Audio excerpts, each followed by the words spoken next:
और भगवान पुनः मस्तक से युक्त हो जाएंगे।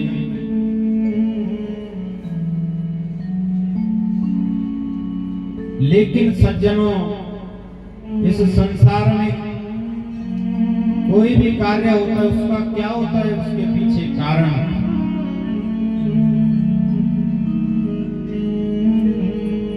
इधर भगवान स्वयं कह रहे हैं कि मैं स्वतंत्र नहीं हूं, इसलिए क्या हुआ, भगवान का सिर कटकर गिर गया। लेकिन क्यों?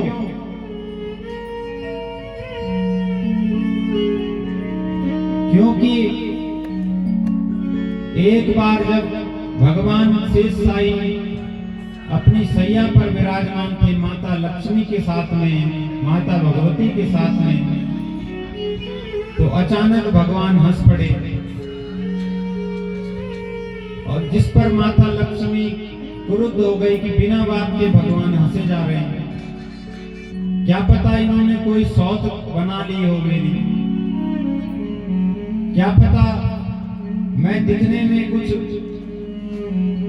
भगवान को आकर्षक नहीं लग रही हूं। अनेकानेक भाव, क्योंकि वो कौन है, महामाया, माया का स्वरूप है। अनेकानेक माता भगवती की लीला हुई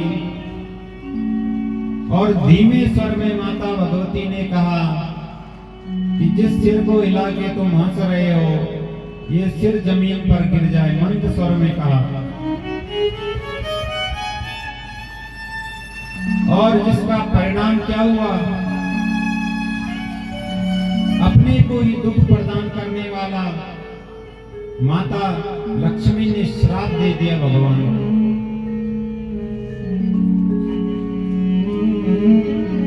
अंततो गत्वा माता भगवती के शाप के कारण भगवान को मस्तक विहीन होना पड़ा।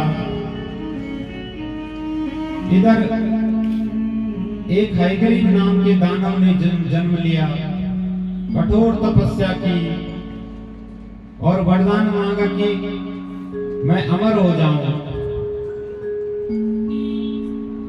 लेकिन ब्रह्मा जी ने कहा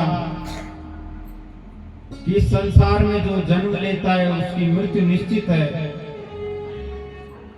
हयग्रीव बोला, चलो यही वरदान दे दो कि हयग्रीव के द्वारा ही मेरी मृत्यु हो, जो मेरे जैसा ही हो वही मुझे मार सके। और वरदान पाके ये हयग्रीव दानव चला, चारों ओर भ्रष्टाचार करने लगा, सबको परेशान करने लगा, संतों को, ब्राह्मणों को का वध करने लगा।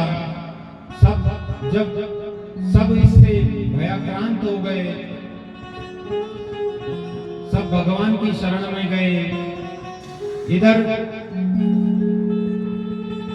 विश्वकर्मा जी ने जो भगवान का कटा हुआ सिर है, उसके स्थान पर घोड़े का सिर लगाया और भगवान का एक नाम और हुआ, बोले हयग्रीव भगवान की, लक्ष्मी नारायण भगवान की जय, दुर्गे मैया की जय। और फिर प्रभु नारायण ने माता भगवती की कृपा से इस हयग्रीव दानव का वध किया और समस्त देवताओं को इससे मुक्त किया। बोले दुर्गे मैया की जय, सांचे दरबार की जय। समस्त देवता पुनः माता भगवती की स्तुति करने लगे और माता भगवती का धन्यवाद करते हुए अनेकानेक श्लोकों से सभी ने माता भगवती की दिव्य स्तुति को गाया। इधर ऋषिगण जब प्रश्न कर रहे हैं सूत जी महाराज से, तो अनेकानेक दैत्यों के वध की कथाएं ऋषियों को सुना रहे हैं कि माता भगवती बार बार अनेक अस्त्र शस्त्रों को लेकर के आती हैं और दुष्टों का वध कर देती हैं। लेकिन सज्जनों, हम भी माँ का उसी प्रकार से ध्यान करते हैं। कभी हम जब स्मरण करते हैं, ध्यान करते हैं, तो देखते हैं कि माँ सिंह पर सवार है, अनेक अस्त्र शस्त्रों से युक्त है, युद्ध की मुद्रा में है। लेकिन ऋषि मनीषियों ने बताया कि अस्त्र शस्त्रों को लेकर जो माता भगवती आती हैं, वो किसी बाहरी राक्षस को मारने नहीं, ये युद्ध किसी बाहरी व्यक्ति से नहीं। हमारी सनातन संस्कृति कभी लड़ाई झगड़े की बात नहीं करती, कभी युद्ध की बात नहीं करती। भले ही हमारे यहाँ युद्ध भी हुए हैं, महाभारत का युद्ध हुआ है, लेकिन वो कब हुआ? अंतिम विकल्प में। जब कोई रास्ता न अंतिम विकल्प हो, तब क्या कहा है सनातन धर्म ने, तब युद्ध की आज्ञा दी है। लेकिन हम छोटी छोटी बातों में बाहर झगड़ते हैं, ये क्या है? अधर्म है। ये युद्ध, ये लड़ाई है उन अंतर मन के शत्रुओं से जो भीतर ही भीतर इस समाज को खोखला करते जा रहे हैं, जो मानव को बड़े भाग्य मनुष्य तन पावा, और जो ये अहम ब्रह्मास्मि, जो वेदों के सूत्र हैं, अहम ब्रह्मास्मि माने मैं ही ब्रह्म हूं। भगवान कौन है? मैं ही भगवान हूं। भगवान ने यही कहकर हमें इस धराधाम पर भेजा है कि जो कुछ गुण और स्वभाव मेरे भीतर है, वो मैं तुझे प्रदान कर रहा हूं। लेकिन इस संसार में आकर के कलुषित वातावरण में हम भूल जाते हैं क्या? कि हम ही भगवान है, हमारे भीतर ही परमात्मा है, माता भगवती हमारे भीतर ही विराजमान है।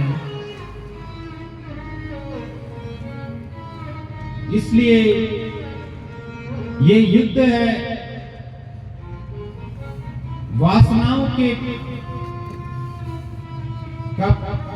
वासनाओं को मिटाने के लिए। ये युद्ध है अपने भीतर जो क्रोध है, क्रोधात बहुत सम्मोहात, सम्मोहात स्मृति विभ्रमा। क्रोध से क्या होता है? उससे सम्मोह होता है, सम्मोहात स्मृति विभ्रमा। और उससे क्या होता है? जो स्मृति, जो याद करने की क्षमता होती है, वो खत्म हो जाती है। स्मृति विनाशात बुद्धि नाशात। और जब स्मृति खत्म हो जाती है तो बुद्धि नाश, बुद्धि का क्या हो जाता है? नाश। इसलिए ये युद्ध है क्रोध को खत्म करने के लिए, क्रोध को समाप्त करने के लिए, लोभ को समाप्त करने के लिए। इसलिए क्या है? माता भगवती अस्त्र शस्त्रों को लेकर के आती है सज्जनों, और सिंह पर बैठ करके आते हैं, शेर पे बैठते हैं। क्या शेर ही माता भगवती ने क्यों चुना? किसी अन्य पशु पर भी बैठकर आ सकती थी, लेकिन शेर किसका द्योतक होता है? बल का, बल, शक्ति, ताकत, पावर। इसलिए माता भगवती कहती है जो कमजोर है मैं शेर पर बैठकर आती हूँ। और ये जो शेर है ये क्या करता है? हमें बल प्रदान करता है। जो कमजोर है उन्हें ताकत प्रदान करता है। और जब अंतर मन में वो युद्ध होते हैं तो ये शेर बल प्रदान करके उन समस्त शत्रुओं को नष्ट करता है। इसलिए सज्जनों, जो ये लौकिक कथाएं हैं कि अनेक दैत्यों का माता भगवती ने संहार किया, इसके पीछे क्या है? रहस्य है। क्योंकि हमारे धर्म ग्रंथ कभी मारने की बात नहीं करते, वध करने की बात नहीं करते, लेकिन ये क्या है, अंतिम विकल्प है। इसलिए हम बाहर न झगड़ करके, छोटी छोटी बातों में लड़ाई न करके, यदि हमें लड़ना है तो किससे लड़े, जो अंतर मन में जो शत्रु है। और उनसे कब लड़ पाएंगे हम, जब माता भगवती सिंह पर आएंगी, हमें बल प्रदान करेंगी, हम पर कृपा करेंगी, तब हम उन शत्रुओं से लड़ सकते हैं। इसी प्रकार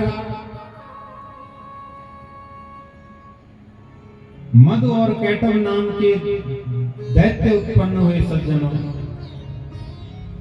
विष्णु कर्ण मलो भूतो हंतु ब्रह्मांड उद्यतो। भगवान शेष नाग पर विराजमान है, जलमग्न सागर के मध्य में, और अकस्मात भगवान के कान से मधु और कैटव नाम के दैत्य उत्पन्न हुए।